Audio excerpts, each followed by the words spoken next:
To begin with, I was doing A levels, so I was studying law, economics, and ICT because I thought it would get me a good job. Um, and I didn't really think that my artistic side would get me anywhere. I didn't think it would get me. I didn't know about any careers really, other than being a painter. I'd always made videos for fun at home, like just with camcorders, but I never considered that as anything important. It was just never something that flagged up really. And I had a YouTube channel where I would do time-lapse art videos, but I still didn't really consider that as anything. So I did my first year of A levels, did rubbish, and then I questioned what to do from then because I just had no motivation and I didn't find anything inspiring whatsoever. And then I thought about media, and I did some research into it. And then I found out that you do all sorts of things. You can do music videos, you learn how to do adverts, you learn about the industry, and I just thought it was something that I'd never heard of before. So I I went back to my second year of A levels because they wanted me to stay. And I stayed for 2 weeks. Then I decided that I was going to go and see you. So I came to see you, and you said that there was a place on the course for me. So that's how I started. And then, yeah, I just fell in love with the course, and then it kind of went up from there, really. So what sort of stuff did you do while you were at college? I was at college. What was I doing? So I remember when we were learning about Photoshop, I found that really fun because I downloaded a software called GIMP. I don't know whether you ever used it. Rubbish. But it's decent. It's decent. It's just very hard to navigate. But I was using all the free software I could use to try and make little cartoon people and stuff. And I was interested in like t-shirt design and stuff, so I was playing around with that, and then I got showed the real deal, and then I just fell in love with it. And so Photoshop was the first thing I really loved learning about, and then after that we were using Premiere. So before then I was using iMovie, and then I was just amazed at everything you could achieve with it because iMovie was so limiting. And then you taught us about layering the videos, and we were making horror idents. And I remember I made one video slightly more transparent. So I filmed my friend, and she looked a bit like a ghost, a zombie kind of creature. And I just thought that was really cool, and it was so easy to do. And I just thought, wow, what else can you do if that was so easy? And then from then on, I would just play with it at home with the software I had. And yeah, and then I think in the second year of college, I decided to create an Etsy store, and I would make little Christmas card designs on Photoshop instead of GIMP, and put those together. And I made a bit of money, and then I didn't make any money. But the point was is that I learned how to use it just by practicing. So that's what I was doing. That's what I can think of to start with. So yeah. I've got particularly fond memories of the vlogs that you used to make. Like, when you do assignments that were vlogs, like especially in film studies. Yeah. Yeah, they were great. I loved those. I remember when the thought of doing an essay in vlog form was great because we could do whatever we wanted, and I was looking at different camera techniques you can use. So I remember you said that we could do them however we wanted. So you said that we could talk to ourselves, and I thought, oh, I could do that. And I looked up how to edit the video and crop it so that you could literally I could have two me's eating a bowl of popcorn discussing a film. So yeah, it was really fun. I wish I had a reason to do that now. So. And how did you do on the course overall? Well, I was consistent with my grades, so I think I got one. I think I got one merit in the first year on my Fanta advert. Very bad effects on that one, but it was really fun. But yeah, I got consistent distinctions. But all I kept, I think the way I achieved it was just I bullet pointed the points I wanted to make in my written work, and then I would just do as much research as I could to kind of expand my own learning. And then I guess because I was just so in love with like the art form of like filming and graphic design, I was always watching videos and just gaining more knowledge on it anyway. So I think that all just fed into why I was getting good grades. Yeah, you very much lived the subject while you was with us. You didn't at any point sort of finish a day. You know, like some students, it'd be like 4:45 and they're packing the bags and they're checking the watches and I think my bus might come early today. Can I leave early? Whereas you were there at the end and like your day just carried on, and then I'd see you at 9 o'clock the next day and you'd be like, "Oh, James, can I just show you what I've been working on at home?" And it's like a continual thing, which is really powerful, and it's what it takes to do well in a study, but do well in life as well. It's obviously far more Yeah. than just the course. So you finished the course a few years ago. What have you been doing? What have you been doing since that? So when I finished the course, I remember I was talking to you, and I just had no idea what I wanted to study at uni, because I just loved everything about mixed media, and I just couldn't narrow it down to one.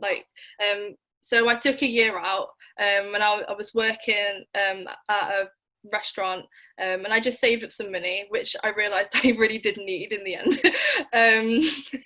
So I did that, and then whilst I was doing that, actually, I was just practicing my photography, just shooting as if it was like stock footage, really, just go into the woods and just try and film things and just practice. And all of those bits kind of made me create a really good show reel. And then was just researching into loads of courses, and then I came across the Manchester Film School, and I just loved everything about what they were doing. So I decided to apply for there, and I got in. So I've just finished my first year now, and we've basically been able to try every element of production. So some unis you don't even get to try in set design, but we've all participated in building a set and designing a set. We've had to write a script. We've all tried out learning how to do full coverage on a shoot. We've done practice shoots. I've got to try directing, and we've learned about editing, sound design, and just had a taster of everything, so that when we go into the second year, we can narrow it down and get our skills much better. And we also got mentored by a second year in a chosen subject. So I wanted to be mentored in editing, so I got to do that. And the next year I'll be a mentor for something, and I'll get to work with the first year. So that's what I've been doing, to summarise, over the past year. And you said that there was an opportunity over the summer. Yes, that's right. Do you want to tell us a little bit about that? Yeah, so the great thing about Manchester Film School is that they're in contact with freelancers all the time, and most of the time we are taught by a freelancer. So in different departments. So when it came, there's a commercial director which works closely with the film school, and he gives us little sessions, and he comes on our shoots as well to show us how to work with actors and blocking and things. But because of coronavirus, we've all been doing Zoom calls with freelancers. But we also got set extra tasks to do. So we had our work to get into second year, but then we also had optional tasks to do if we were interested in directing. So whilst I was doing all my other work, I made a fruit and veg advert. So we got given a brief, and we had to make a treatment. And then from the treatment, we had a week space to do it. And then from our treatment, we had to make this advert for fruit and veg, and it was really fun. And so we got given feedback. I was emailing this director back and forth for feedback, and then because I did the optional tasks, we also had to analyse some films as well. So that was another one of them. And because I participated in that, I got selected to be able to work with him during the summer. So we will finish in about 2 weeks. And so this task is to focus on the stylistic elements if we were to direct a film. And it's because a lot of film students if they want to be a director, they'll only think about the camera and the lighting and the blocking and the script, but they won't necessarily think about colour palettes, costume, just the finer details. So our task, we were first given the first few pages of a novel, and then we had to convert that into a script however we wanted. And then from then on, we've just been making a treatment for a hypothetical short film. And so that's what I've been working on week by week, just little elements to kind of build a picture of the film. Oh, brilliant. So really getting into the detail and the production design aspects. Yeah, exactly. And then the thing is that I'll have a really solid treatment. So in the second year, I could always pitch it as a possible idea. And the thing is that we don't even need to shoot the whole film. We could just shoot a scene from it, get a few actors, and that could go inside a show reel. So it's just to build the visual elements of it. Brilliant. So you're going into your second year in September. Yeah. Yeah. What's your long-term games with this? What's your long-term goals with this? So I really wasn't sure as to what path I wanted to take. Like when I spoke to you at Christmas, like you asked me what I wanted to do, and I still didn't know. Like I've narrowed it down to film, but now within film, I didn't really know. But I pitched an idea for a short film. We all had to come up with a short film idea in first year, and we got to direct a scene from it. So I just picked a scene out of the film, and then we shot it. And I really loved directing. I thought it was really fun and challenging.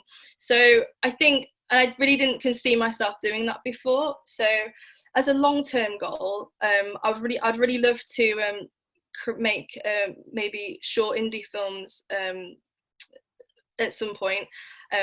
But I'm also considering maybe going into commercial directing, because I feel like it's a bit of an easy industry to get into rather than like feature films or like Netflix shows. But I think that commercial directing could be really fun after I made my little advert. So I'm thinking that is like a long-term goal, but maybe going into camera department after uni. So as a short-term goal. So yeah. It's good. It's good you've got your options open and you're keeping your options open. That's a really good thing. And commercial directing gives you a good route as well. Yeah. You never know where that's going to go, right? It can Yeah. quite often it spirals and sort of cross Yeah. music and back to commercial and touching in film and sort of switches between them all. Yeah.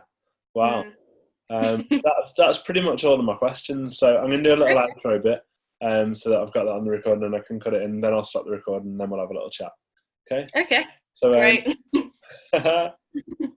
I'm finding it so awkward when I'm editing it because it's so much just a split screen on Zoom and you're just seeing the same thing over and over again. And trying to find the little bits of sound that are useful because I just jabber. As you know, like you studied with me for long enough. So yeah, thanks for this today. Oh, I'll try that without knocking the laptop. Thanks for this today, Konna. I really appreciate you coming on and having a chat with us about what you're doing at uni, and wish you the best of luck in the future. Thank you. Hopefully see you at Christmas. Yes, hopefully. I hope you enjoyed that careers talk and that it's opened your eyes to another career in this vast industry. There's more talks on our channel and we're adding to them all the time. So whilst you're here, why not hit the subscribe button? And don't forget to like this video. We'll see you soon.